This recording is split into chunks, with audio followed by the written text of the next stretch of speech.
The first time that the Prophet's birthday was celebrated as a public event, i.e. the Mawlid al-Nabi or the Milad al-Nabi as we call it, the first time that it was celebrated, the authorities who celebrated it chose the 12th of Rabi' al-Awwal.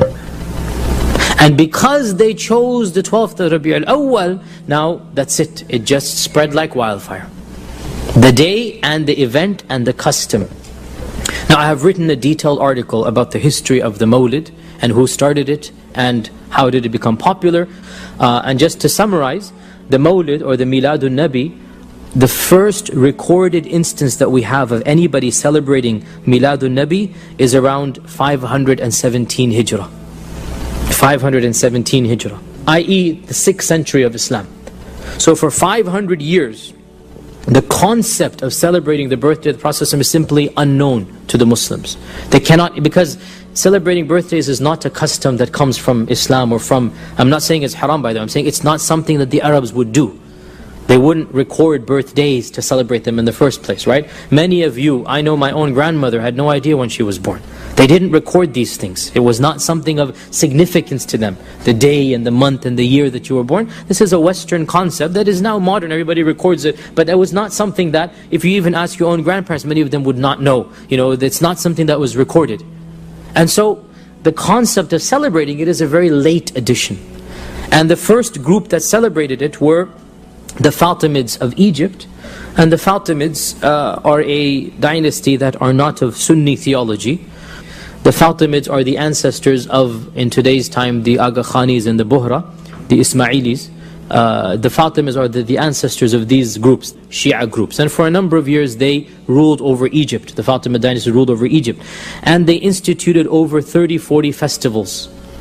And of course there's a reason why rulers have festivals. Why do people have festivals? What does it do? Distracting and economy. People come and buy and sell. Popularity of whatever is called a nation state in our times, or in their times the ruling family, right? So there's a reason why the ruling class want to have public festivals. There's a philosophy behind it. And the Fatimids had over 30 or 40 public festivals throughout the year. Every few weeks there was a major event and festival. And they celebrated Ghadir Khum, they celebrated 10th of Muharram. These are all Shia festivals. They celebrated the birth of this Imam, the death of that Imam. And of those celebrations, it is said, they celebrated the birthday of the Prophet Muhammad ﷺ. This is the first time in Islamic history that we come across the celebration of the birthday of the Prophet ﷺ. As I said, 517 Hijrah, 517. And the people who are doing it are these Fatimids.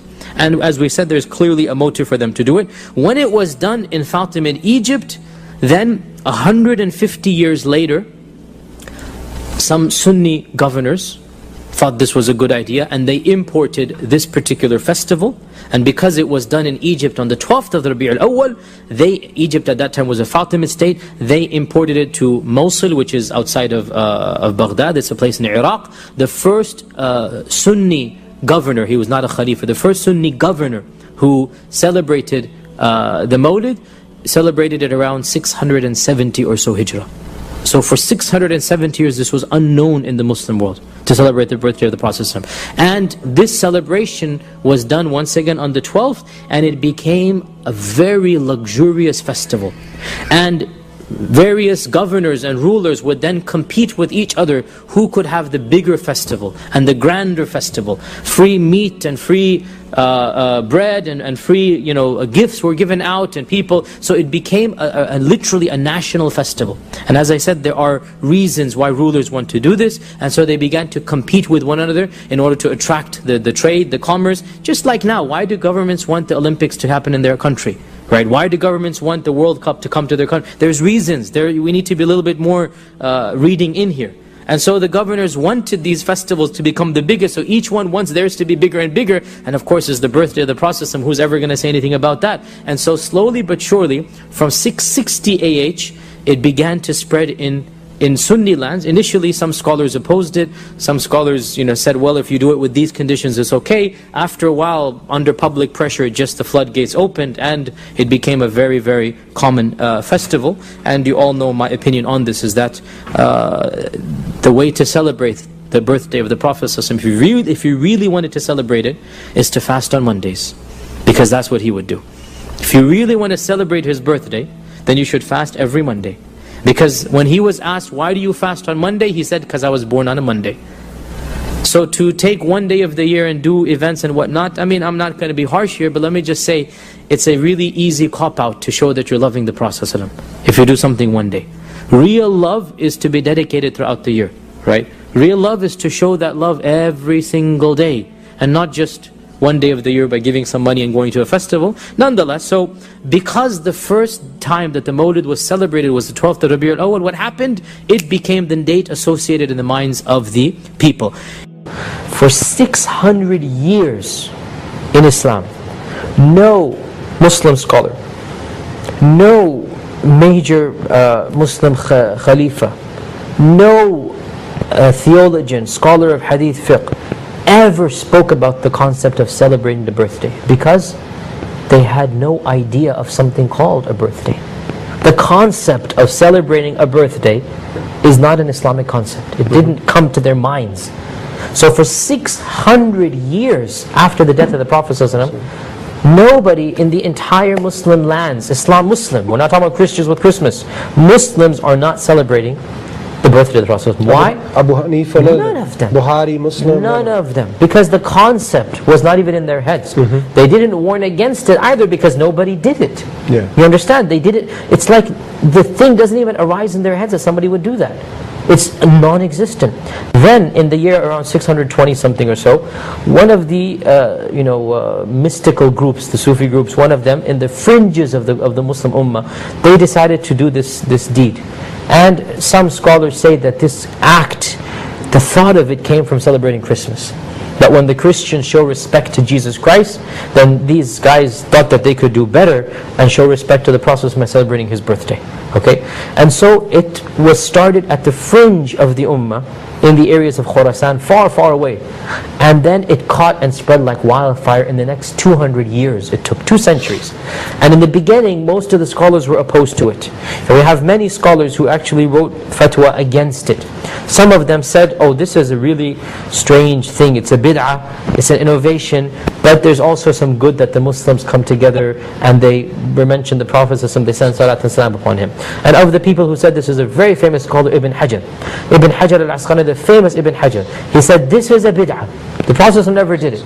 But there's good in it as well, because people come together and they mention Allah and the Prophet and they just talk about the seerah, etc., etc. So, others opposed and they said, no, there can't be any such thing as a good bid'ah.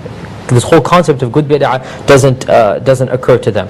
So in our times it's become a huge controversy. And those who affirm it become passionate, those who deny become passionate, each group accuses the other of this and that. I just have a simple question. Can you outdo the companions in your love for the Prophet ﷺ? Can you do better than Abu Bakr and Umar? No way. Well then, why don't you just stick with their way? I'm not even getting into, is it haram, bid'ah, shirk, kufr? I'm not saying anything. I'm just asking a simple question. Isn't it safer, that's all I'm asking, isn't it safer to stick with the earliest generations and how they loved the Prophet ﷺ? When something is so much controversy, you got so much heated debates, isn't it better to just stick with how Abu Bakr and Umar and Uthman and Ali radiallahu anhum, how Imam Bukhari, Imam Muslim, how they did it? And you know how they did it? They followed the sunnah of the Prophet ﷺ. That's the way to show your love. You know why people love the birthday of the Prophet ﷺ? Because it gives them a false sense of, I love the Prophet ﷺ. I'm going to do on this day what I do on no other day of the year. But that's the whole point. You're supposed to love the Prophet ﷺ every day of the year. And you show that love by following his life and teachings. So every day should be celebrating the birth of the Prophet ﷺ. How? By doing what he told you to do. That's how you celebrate the mercy of the Prophet ﷺ. That's how you show your love. Not by and that's why people love it so much. And I'll be just honest here, I don't want to offend anybody, but this is a psychological thing. That it's basically, it's like a placebo. It makes you feel good, right? Makes you feel good is that, oh, I'm showing my love by doing this on this day. I'm going to spend money on this day, I'm going to do that. But you know, for the rest of the year, you do nothing. Well then that's a problem, isn't it? That's a big problem. And you understand why people are so emotional about celebrating this one day, because they feel that if I defend this, I'm defending the love of the Prophet ﷺ. No, if you really loved the Prophet ﷺ, your lifestyle would be in accordance with his.